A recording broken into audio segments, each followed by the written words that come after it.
this behind you here, Yeah. tell us why this shows that this has been going on for more than just 10 months. Well, the city had a contract which expired with Smurfit Kappa dated September 30th, 2014.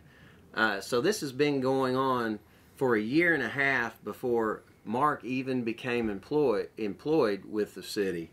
And you can see that in effect, they never did anything with this information. I mean, it's just incompetence. An agreement expires. They knew it was expiring in September 30th of 2014, and they say they're going to send out a request for proposals, and it looks like they never did that. They've been operating with a brother-in-law handshake, it looks like, with GreenSource. Mark has looked for the contract with GreenSource, and he can't find it.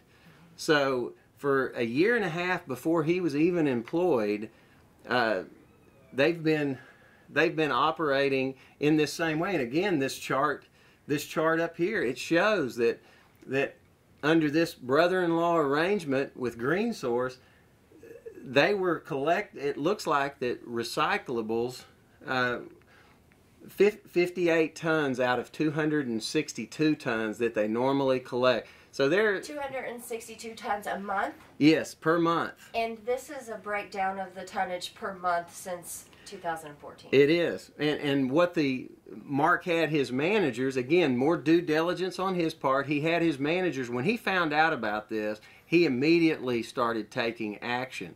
When he was employed by the city, recyclables wasn't the pressing issues. There were two pressing issues. One issue is the equipment at the landfill was in a state of disrepair, and the city was getting ready to be fined, so he came in to take care of that problem. And second, there were problems with the wastewater.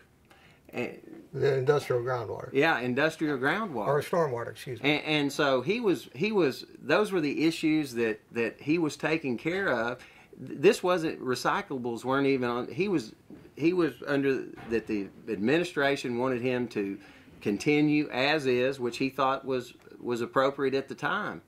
But you can see where at a maximum 25% of the recyclables were being sent down to GreenSource, which again, the citizens should have been notified to that fact. And the city board was given this information. It seems to me that 5 out of the 7 were on the board at the time. And why is there no agreement? I mean, where's the agreement? Maybe they have one that can't be found now. And why did they drop the ball for a year and a half before they even employed Mark? Now they want to throw him under the bus as if he's the problem.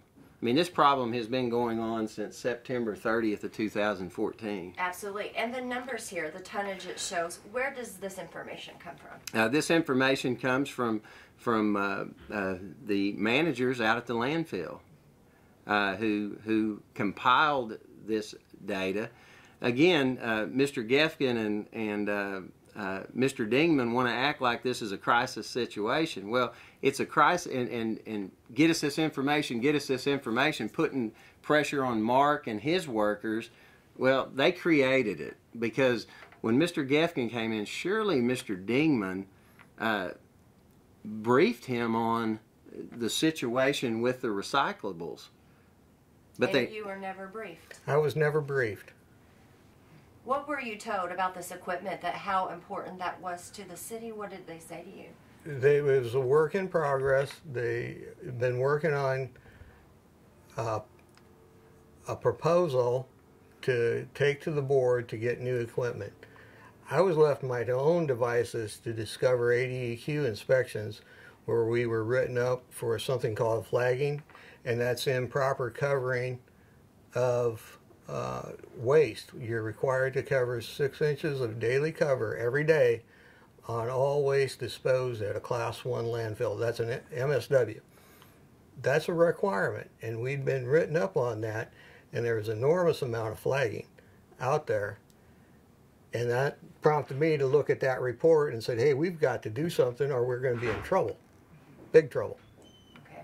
So when you came in, you didn't know that this was going on with the recycling. You had other things to worry about. Well, I had other things to worry about, and I was told that recycling was going up to Green Source. And that was the end of the story, and that's the way it had been done forever. And so you say you find out August that Green Source could no longer take, to start from there. That's not true. Okay, yeah, but then you tell me. In August, via a phone conversation between Green Source manager Justin Sparrow and Dustin Bradshaw, the industrial commercial manager for the landfill, who was also put in charge, I guess, by Buriti to transport that. He was informed that they were having operational issues, and for a while they could not take any of Fort Smith's recyclables. Now, if you've been in the sanitation world, that's not unheard of. You have operational issues with MRF. The line goes down, you have to do some major repair, revamping. So that's not uncommon. But the fact that I was notified and the fact that they indicated by mid-October they may not be able to take as much as they were taking in the past immediately prompted me to write a request for bid to handle recyclables along with cardboard, because recyclable cardboard was also an issue because we weren't getting paid and they were bidding it out month to month, and that was no way to track that. And we had an outstanding bill with one of the recyclables of cardboard that was in excess of $70,000. Unacceptable. So I handled that problem, got the money, the $70,000+, recovered that, also wrote a request for bid that went out in September. We got 2 responses, one from Smurfit Kappa and one from Mark Industries. They were sketchy at best, unclear, very vague. Held a meeting with Dingman, Gifkin, Jennifer Walker, the finance director, Holly Bassoon, the purchasing manager, and myself, and said, these are very unclear. What do you guys want to do? Initially, Gifkin said, let's give it all to me. I'll look at it. And then later I was directed to write a request for a proposal, which I did. We got back, and that was in November now. Got back the proposals because that was over the holiday season. They extended a little bit on the 24th of January 2017. I immediately did an evaluation by early February. I don't have the exact date, but it's it's documented. I evaluated them. Again, had a meeting with Dingman, Gifkin, Walker, and myself, and said, here's the proposals, this is what we got back. What do you want to do? Gifkin took the proposal and said, I'll study it and get back with you. Later on, sometime in March, and I don't know the date, and I don't have that email, but you can FOIA it because it did happen. I got an email from Gifkin to me, copied to Dingman, that said, I've sat on this long enough. Write me a request or a recommendation that indicates that we are taking the proposal of Smurfit Kappa and only going to recycle paper and cardboard. I did that, give that to him in March. I think the date was March 27th. He said, this is good. We'll put it on the board agenda for a study session at a future date. No idea what that meant. I'm not in charge of that.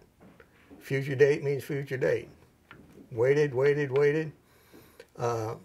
I will say, I can't say the exact date, but speaking with one of the managers for the city, And I did say this in open forum at a meeting, a staff meeting with all the department heads present, that this is a problem. I don't believe the board of directors are completely informed of this or have lost track of it or whatever. You might want to get this out. And that was in November again. And that's after everything's still going through. That was you talking to Gefkin and city leaders. And the city leaders. Okay. And I don't recall the exact date, but I was told that was in November. All right, so anyway, fast forward, we're in March now of this year, waiting and waiting, still not on. Then I hear, well, we're going to present it to the city board of directors in June sometime of this year, 2017. And I go to Dingman. 3 months from the date you were just talking about. Right.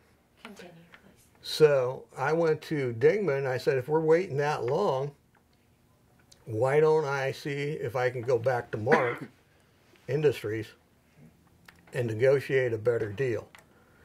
They wanted a $125 ton tipping fee. And Dingman goes, well, that sounds like a good idea. Why don't you go? And I did. And I had a meeting with Mark Industry April 20, I think it was 27th or 26th, something like that, with Mike Wilson. I met with Mike Wilson and I said, Mike, and Dustin Bradshaw and Mitchell Parker were present at this meeting. They're both, one's a residential collection manager, the other one's commercial industrial collections manager.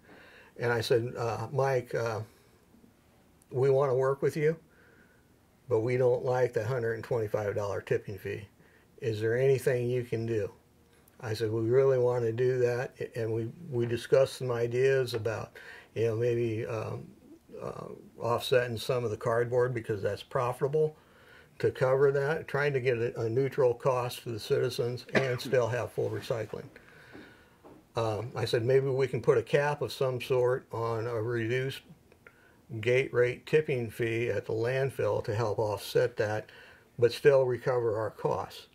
And I'd done that calculation, and it's right at $25 a ton. He said, well, these all sound intriguing, sound good ideas. Let me take it back to my boss and work something. So that, I believe it was that following Monday or Tuesday, they got back with me, Mark Wilson did, and said, hey, I think we can do something. I said, well, send it to me in an email. And the original one was $35 a ton tipping fee, and that was modified to $38.80 a ton tipping fee, fluctuating with the market indices for recyclables. But that was probably a good average. We would have to haul the recyclables up to Rogers facility, their Rogers facility in Rogers, Arkansas. That's Mark Industries. And in turn, out of every load of recyclables, there's something called residuals, and it's approximately 30%. And that's just trash that's mixed in with recyclables. They call that residuals. So 30% of whatever we haul up there is trash from Fort Smith already. We would haul that back at no charge. Now, we're not going to haul back an empty container. They're going to fill it up completely. So the rest of the 70% of that container that we're hauling back, because we're already driving back, they were going to pay us $25 a ton for. Okay. Now, they also asked for a cap at a reduced tipping fee of 1,000 tons per month at $25. And the last part of it is they want the OCC, which is old corrugated cardboard, recyclable cardboard, sent to their facility at Fort Smith at 50% market value, which turns out to be about $80 a ton. And that's the negotiated agreement and deal that I'd been working on. And it's reasonable if the citizens of Fort Smith want to recycle and want to have a full recycling, single stream recycling. It's reasonable. It's probably the best deal you're going to get around here. until you can probably build your own MRF. That's a material recovery facility. And I would highly recommend that. This agreement would be for 3 years. Give you time to do a MRF. And it also, because it's not exact, have a contingency where you could negotiate that same agreement for 2 one-year terms, thus making it a total of 5. But that agreement that you were working on, are you saying that never made it to the board? It never made it? It never made it to the board. And out of the blue, when this thing come up, now this whole thing was supposed to be scheduled in June. Now all of a sudden it's scheduled the 23rd of May because by Mr. Gifkin, because of this crisis mode. But it's ready. So I've already negotiated it. So that speaks to the main overriding issue is the utter lack of transparency by Mr. Dingman and Mr. Gifkin with the public. The public doesn't know this. They've not been transparent with their board. You've probably talked to board members. They probably don't have a clue about this at this point. This has been going on again since September 30th of 2014. This isn't something that popped up overnight, and it hasn't popped up over the last 3 weeks. Mr. Gifkin, either he doesn't know, and that's a form of incompetence and a lack of leadership on his part, or he knows and he's hiding it from his board and the public. Either way speaks to his lack of leadership and the need for him to be terminated by this board. And they have terminated Mark, and he can talk more than I can about that meeting, which was in essence a non-meeting, and he still doesn't know why he was terminated. Yeah, can you tell us about that, Mark? What happened that day? On Wednesday, I'll start from the beginning. Wednesday morning, Mr. Dingman, Serena Tustin, Mrs. Tustin, who is the superintendent of administration for sanitation, and myself met in Mr. Dingman's office to go over some spreadsheets that were changing. And as Mrs. Tustin got more into these files and more looking at these things, the numbers changed. Keep in mind, any information out there, there's no files, no records. You have to mine this stuff out, and it doesn't happen overnight because of the past administration and the record keeping. All right, and I made that clear. I made that clear to everybody right at the beginning. So we went through because Mr. Dingman wanted to know what happened.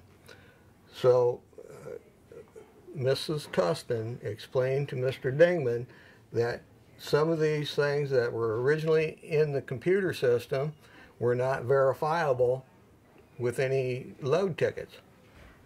Ergo, she had to take them out.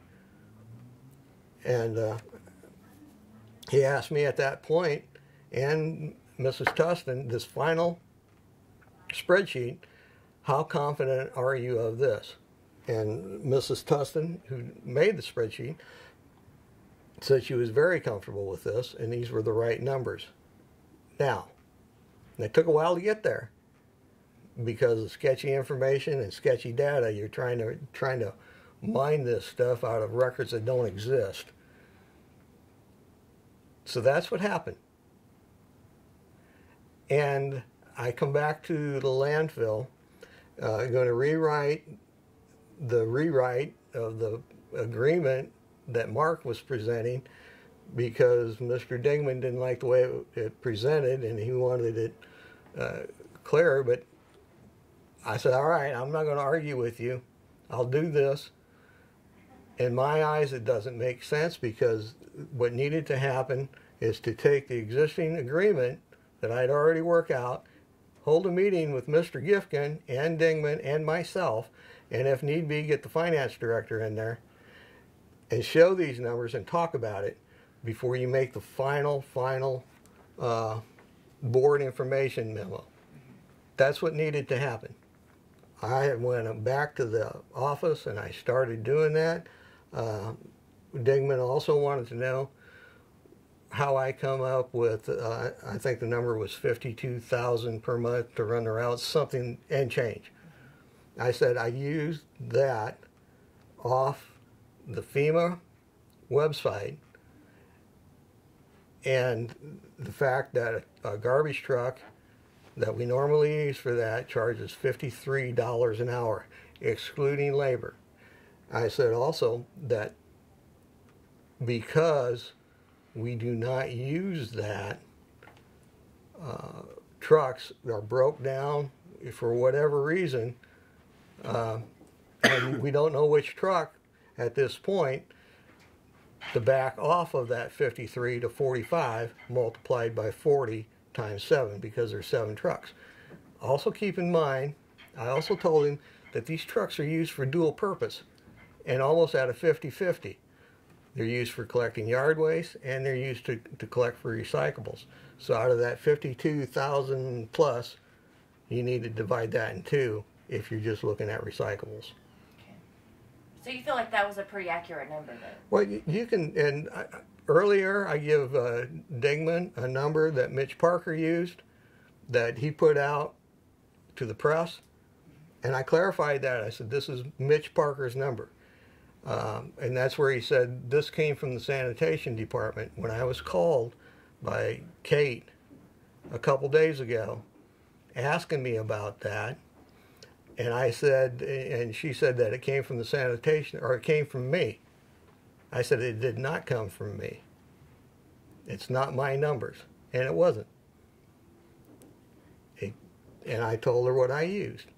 And I said, keep in mind, dual purpose. And I don't think, what was put out is 52,000 plus. But if it was left out, it's dual purpose. And it's almost 50-50. It's almost 50% yard waste and 50% what is proposed as recyclables. So it's a pretty even split. So what do you think a good estimate of how much, money was spent to continue to recycle would be? But the 26,000 plus a month multiplied however many times that you're doing that. And again, if the city wants to recyclable, they need to take this Marks deal because that's the best deal right now, or not. That's something the city needs to decide one way or another what they want to do. Which you're saying you put options in front of them. Yes. And how were you notified that you were terminated? Tell me about that. All right, yeah, I didn't get to that part. So I got done with a few things that Mr. Dingman requested, and I sent them off. And this was about noon now, a little after. And I said, I'm going to try to get something to eat.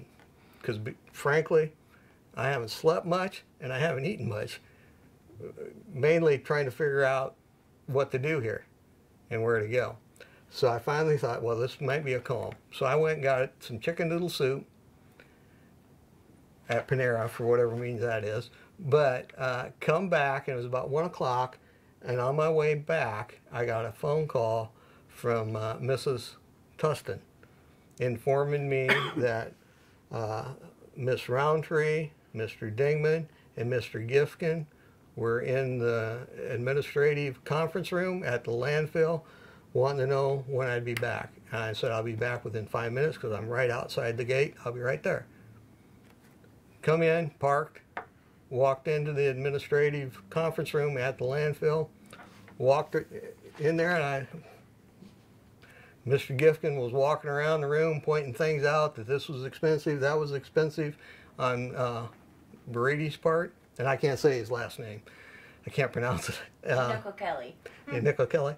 Anyway, then he sat down and he said, well, let me get right to the point of this. Effective immediately, you're terminated. I have lost confidence in your ability to operate Fort Smith Sanitation Department. I will escort you out immediately. I said, all right. will you give me an opportunity to go get my personal effects out of my old office? No. You are to leave immediately. I will escort you out. So he walked with me to my pickup truck, and I got to say that he was kind of close to me. I didn't do anything. I opened my truck, handed him the gate clicker, informed him that I had another gate clicker on my motorcycle that I would bring in the next day, as well as any other things. I also handed him in the conference room my ID, a P card that we have for purchasing, keys, my company telephone, and they asked for the code for that and my iPad. I give them the code for that, and like I said, I went to my truck immediately, gave him the clicker, told him that you have a lot of problems out here, got in my truck and left. Okay, so he never said why, and he never asked why. But why do you think? He didn't have the chance to ask why. Okay, tell me about that. Why do you feel like you just feel like you were rushed out the door without? He said it was immediately, and you're to leave the premises. He was rushed out like a common criminal is what he was rushed out like he had done something wrong. They didn't even let him get his personal effects. And then apparently they cordoned off his office with yellow tape. Yeah, they had I wouldn't say it was yellow tape, but they had a sticker, do not enter, this is to my knowledge, do not enter, do not clean. You know, but the problem here is transparency. You know, we've got a city administrator who's not taking care of business because this just doesn't involve. This issue is huge, and it's a betrayal of the trust that we as citizens of Fort Smith have in our government, because we have been lied to, and we're still being lied to, and we're being deceived. But it's not just this issue. It's the sewer, which is now a huge burden on the taxpayers of Fort Smith. It's the brother-in-law River Valley Sports Complex deal, which is another huge issue, which has a ton of unanswered questions, and they still haven't answered them. They just want to sweep things under the carpet, find a scapegoat, and move on down the road. But it's time that our city board answers questions. It's time that Mr. Gefkin answers questions. And it's time that we decide whether we have the right leadership in Fort Smith.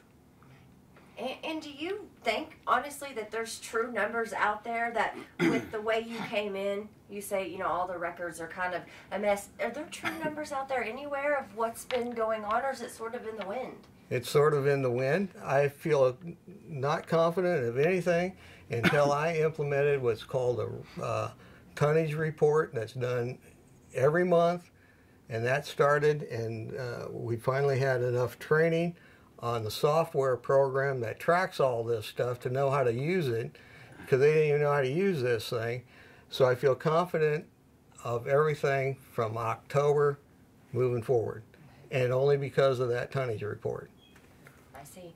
And moving forward, what do you guys expect to do next? Sort of a lawsuit against the city? What's next? Well, we're still exploring what options are out there, whether that's a lawsuit, whether there is a viable lawsuit here or not, whether there's an illegal exaction lawsuit here or not. But our intent is to bring transparency to what's happening in this issue, and one of the reasons that we're here today, because this is a city that is not acting responsibly with taxpayer dollars. You know, they bring Mark in, and they basically, almost literally, point him. That's where the city landfill is. They don't tell him what the issues are. He finally learns when he gets here that there's a huge issue with equipment out there. There's this industrial water, stormwater issue, which could cost the taxpayers huge amount in fines. And this issue with the recycling, that didn't even meet the Richter scale. They never even told him about it. He thought they were acting as they always had. You know, not to mention the fact that Green Source, there doesn't even appear to be a written contract out there with Green Source. And that's, I mean, that is shocking and disturbing, especially since it's been going on since September 30th, 2014. Wow. Anything else that you think is important that I didn't ask either of you? Or what can citizens do, Joey? I mean, what do they do? Well, I think citizens have got to participate in their government, and they've got to be knowledgeable, and they've got to hold folks accountable. And in this case, I think, you know, we've got city directors. Accountability is at the voting box. Coming to city board meetings. And insisting that there be accountability, that this matter be investigated. I would suggest some kind of private audit by an independent source to see exactly what's been going on here, and look at all the numbers. And maybe that needs to not only occur in the sanitation department, but in all the other departments. We've got a River Valley softball complex out there, which they gave a state senator $1.2 million, which is unaccounted for. We've got state gift money, again, which apparently our government didn't use the right process. There's $26,000 in some lady's hands who the senator won't even tell where she is. So maybe this goes more than civilly. Maybe it's a criminal matter, but our taxpayer dollars need to be accounted for, and it's about accountability and transparency, in my opinion. Okay. And do you want your job back? Not under the current administration. They would have to be gone. If I'm offered the opportunity to complete what I call a 5-year plan to straighten the landfill out and in the sanitation department, I would be more than happy to take it over. I would even be happy to take it in a consulting format. Again, I have over 20 years experience of landfill, not only as a consultant, but as an operator. I know what needs to be done, and I can do it. I expect whoever I work for to have my back and be involved. And right now, there's no involvement. It's a completely hands-off until it's a crisis. And I'm just wondering, did anyone within the city ever ask you not to say anything to the media or to the public, or? The short answer to that is yes. I am not really supposed to frequently talk to the board of directors unless asked a specific question, and to notify the administration if I'm contacted by them in any way. I never talk to the media without first going through the city administration and saying, this is what has occurred. Are you fine with me saying X, Y, and Z? And who gave you that rule? Who gave me that rule? They come from the city administrators. And also, as a immediate boss, they should be informed of those things. I mean, that's part of me being transparent. And, you know, that's a term that Mr. McCutcheon threw out. But I mean, it's true. You know, you've got to be transparent with what you're doing.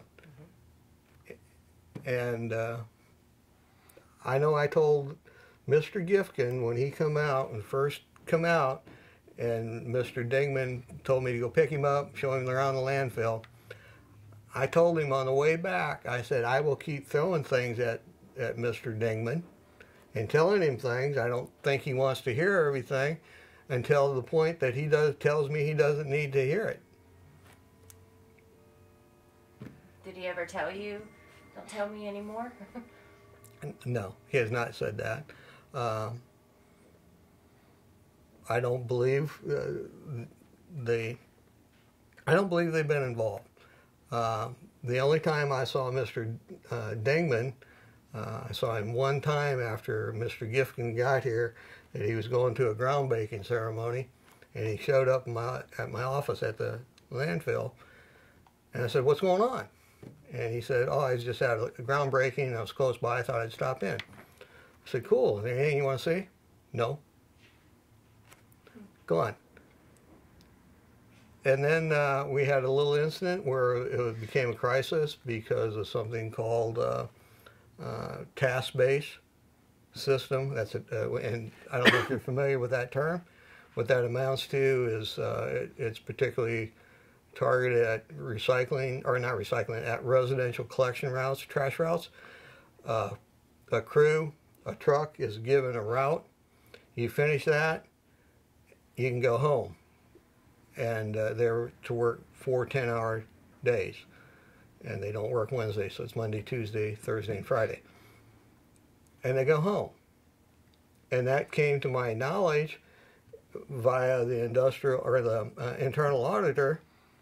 And I asked, well, has this ever been approved? Where's this at? How are we doing it? No, we're just doing it. I said, you can't do that without taking that before the board or somebody and getting proper authority. I said, we got to stop that. And I took that and notified Mr. Gifkin about that immediately through Dingman, Mr. Dingman, and it was stopped until further evaluation come about. Well, one of the managers didn't carry that out. I found out about that, and he got counseled and a standard. And I said, you've got to implement the management's directives immediately. And this was around Thanksgiving, November time frame. They all got together, all the residential, and kind of had a walkout. I got them, they wanted to meet me, so I met with them, and I asked them about it, and I explained that this is a management decision from the city administration. Well, they demanded a meeting. I said, I can't snap my fingers and make that happen, but I will request a meeting, and that meeting was held.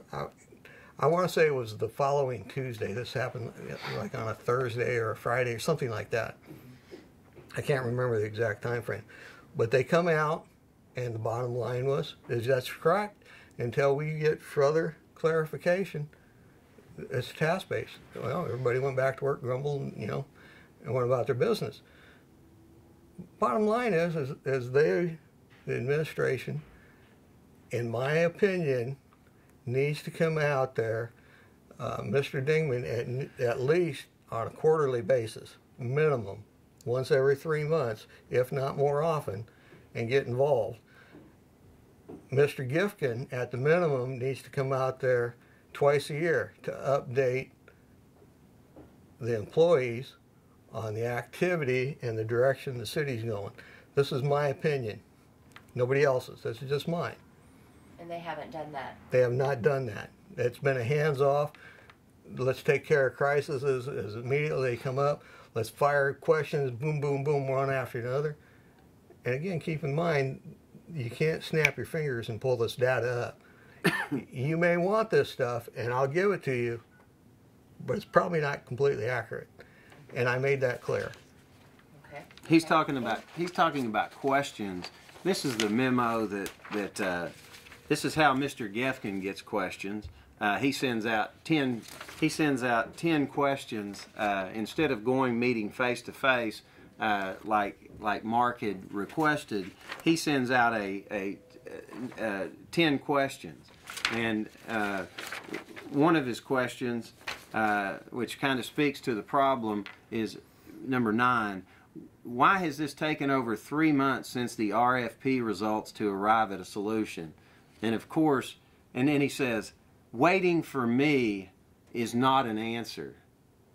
Yeah, well, that is an answer, because not only was he making bid requests and requests for proposals, but he was also waiting on Mr. Gefkin. So that is an answer.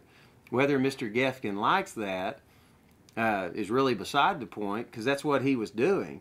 And so you've got to have a city administration that is involved, that is hands-on, because we see what hands-off will what happens when it's hands off. And because that all has to go through, Mr. Gefkin. Is that what you're saying? The decisions you make and before you move forward, it has to go through. That's correct. I see. And you know, just playing devil's advocate, some would say, you know, you're hired, you come in. How did you not know, you know, that this was an issue? Well, like right off the top, first day, first week, whatever. How would you not know that they weren't recycling properly? They were not recycling properly, and the answer is nobody did anything. It's common knowledge, and there was bigger fish to fry at that time, and that's the way Fort Smith had handled recycling. I mean, I don't necessarily agree with it, but that's the way it was been done since 2014. And did it ever bother you that the citizens didn't know this? Was that something that sort of was on your mind? It's common knowledge. Everybody knew that. I mean, it's common knowledge. I mean, Mark thought that's the way that it's the way it had operated. It's the way it had always operated.